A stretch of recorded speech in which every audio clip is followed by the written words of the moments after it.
and gentlemen, welcome back to the chat. It is your host, Blink. Hope you guys are good. Check it out. Look who I got today. Look where we're at today. What's up? Beautiful, beautiful. Yeah. Amaury.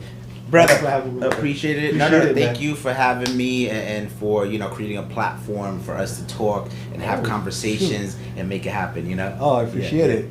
And like any good superhero, what is your origin story? My origin story starts in the Boogie Down Bronx in the year 1992 when a legend was born. My mom came here from the Dominican Republic in the 80s. And, I always say I didn't choose the Bronx chose me, because I had no say, My mom came here to the best place on earth to have me. Wow. And it was here in the Bronx where I honed my skills, where I grew up, where I learned, grit, the hustle, the grind, and it molded me and it shaped me to what I am now. 29 years later, I am here at the Bronx Native shop, with a mission, with a cause, of equity, of elevation. Of just self-improvement for us as a human race, and as people of color that haven't been able to be given those resources, in disenfranchised communities. And that's what we do here, man. We're changing that narrative. We are elevating. We're providing platforms for expression. We're inspiring. We're empowering. And we're doing a lot of beautiful things here in this beautiful borough.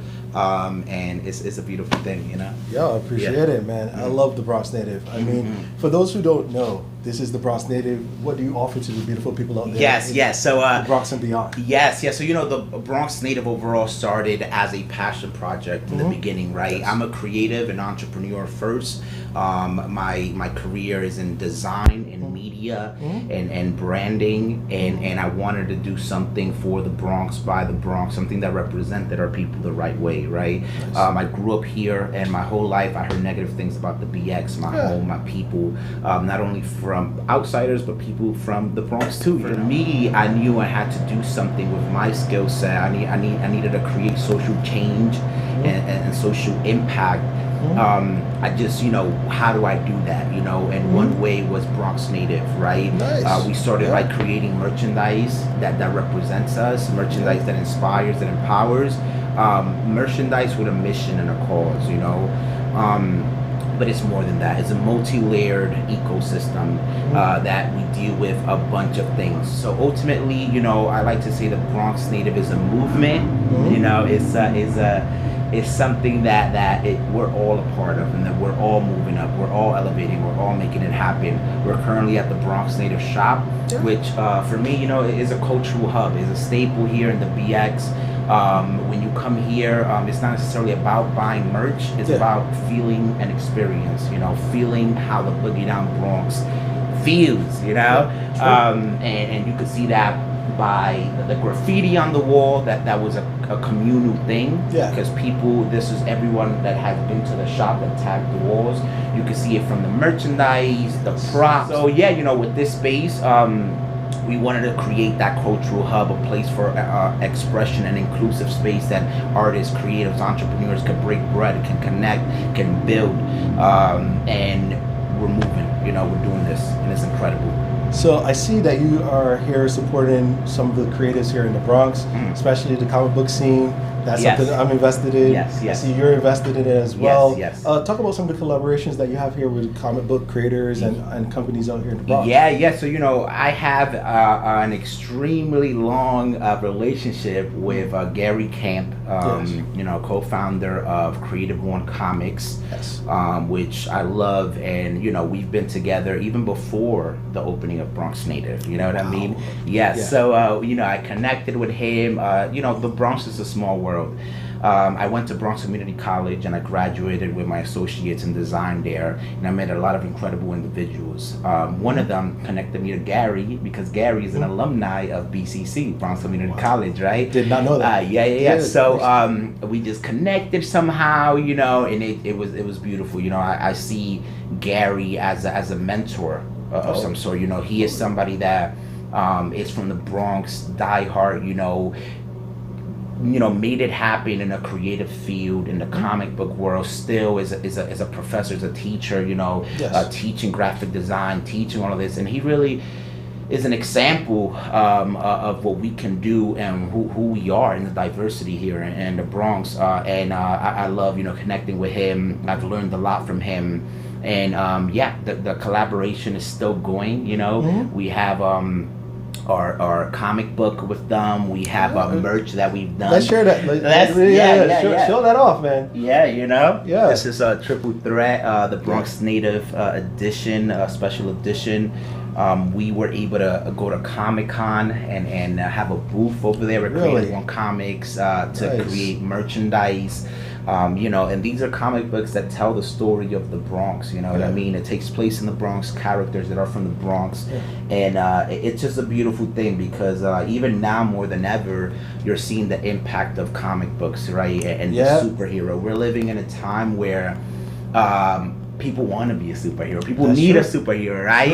And I think comic books and now the adoration of movies and shows is something, it really tells the times that we're living in.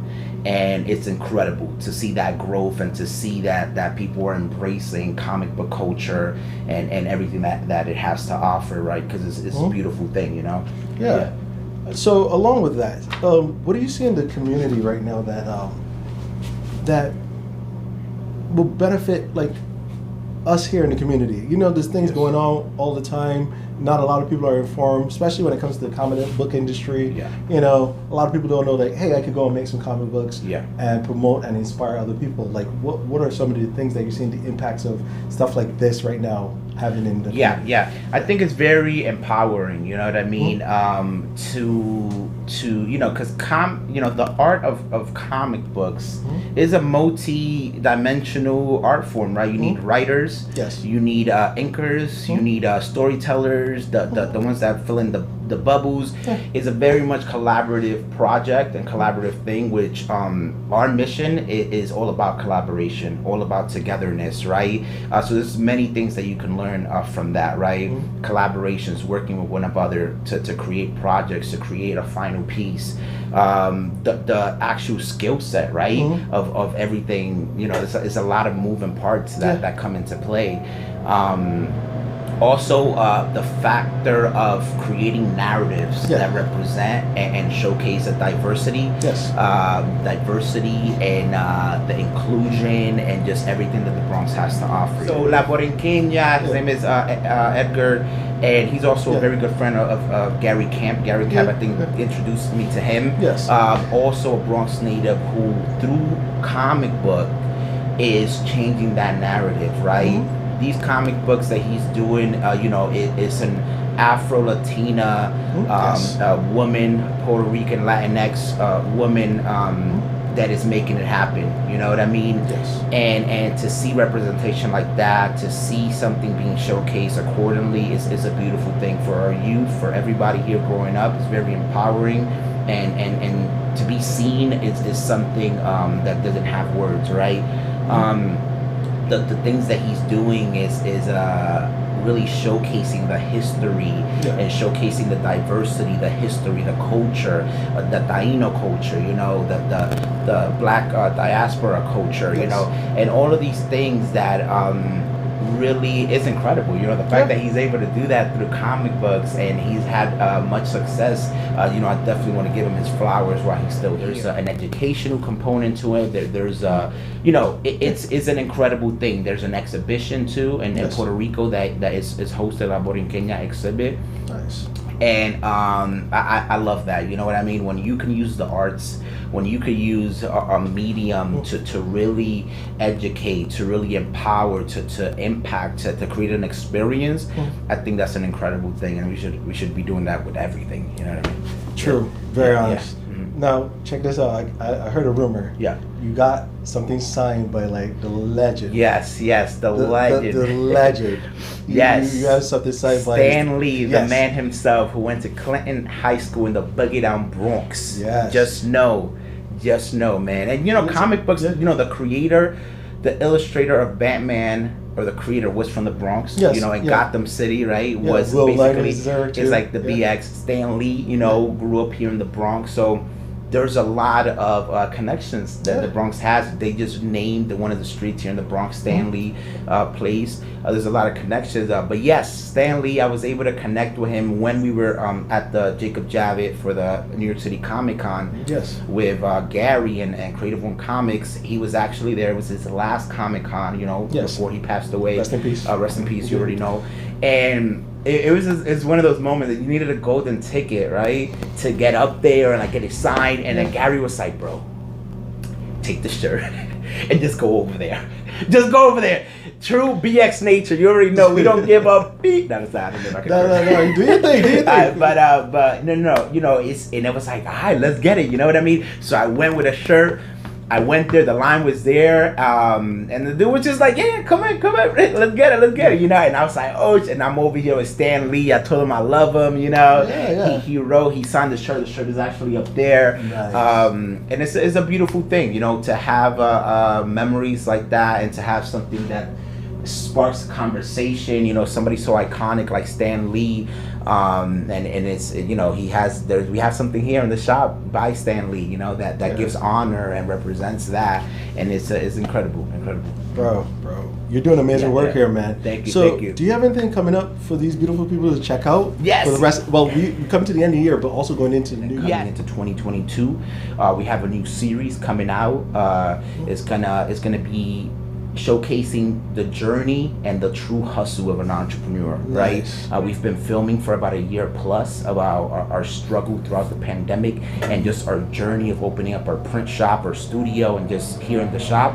That's going to come out in January, so stay tuned for that. It's going to be like a docu-series. Yes. And it's going to be very informative. We touched points like mentorship, like teamwork, like operations, and the value of those things as being an entrepreneur and being on this journey. I know you're a filmmaker already as well. Yes, right? yes. So are you behind the scenes of this? I'm actually the main character. You know what I mean? Okay, It's kind of like a reality right, TV. It's a reality TV thing where we had somebody filming all the things that was going on. Nice. But yes, you know, we just put out a documentary called "Change the Narrative" that talks about a little bit about what we're talking about right now, right? How to educate, how to empower and inspire through the arts. So collectively, with some youth here from the neighborhood, we were able to create a shirt that really showed Bronx pride, really showcased what we're about here in the Bronx, and we were able to document this workshop that we did and put it together into this documentary that really showcases how we're changing the narrative in our environment and in our communities, and showing the kids that, you know, they can make it happen in the Bronx. They could be whoever they want to be. They could do whatever they want to do. And it's a very empowering documentary, very incredible project that we're going to continue rolling out throughout the year. We have a couple of film festivals that we're waiting to hear back from, but super exciting. Yeah. I heard amazing feedback from the Mount Haven Film Festival. Thank you, yeah. Everybody loved the film. It was very positive. Awesome. So I usually end the show with a nice little sentence from my guests about something just to, you know, encourage the youth to follow your dreams. Like, you know, sometimes somebody just needs to hear that one thing and it rings true to them and it makes them go after what they want. So, in one sentence, what would you tell the youth out there? In one sentence, what would I tell the youth out there? What I'll tell the youth out there is to manifest and apply pressure. You know what I mean? It really doesn't cost much to manifest, right? Any dreams, any goals that you have, put them out there. You know, start with those baby steps, start building those foundational blocks to get to that point. You know, the journey is not easy. The journey is hard. It's the hardest thing ever. But the journey is the reward. It is a fulfilling and incredible road, you know? And manifest, put it out there. Talk about it. Look at yourself in the mirror and be like, I'm gonna do this. I'm gonna write my own comic. I'm gonna start that podcast. I'm gonna connect with this individual, you know, and start doing that. And the second half was apply pressure. Work. You know what I mean? You gotta make it happen. You get what you put in. the blood, sweat, and tears, those hours, you're gonna get it in return, and you're gonna reap those fruits, and you're gonna make it happen. All right. So manifest, apply pressure, keep going, keep smiling, be positive, change the world, and make it happen. You already. Yeah. Yo. Yeah. Thank you, brother. Thank you, Appreciate buddy. it. You already know. Yeah. And that's it for this episode of the chat. Again, thank you for having me in the Bronx Native. You already know. I appreciate Bye-bye, this so bye-bye. much. Yeah. Yo, thank you guys, and until the next time. You Peace. already. Take care.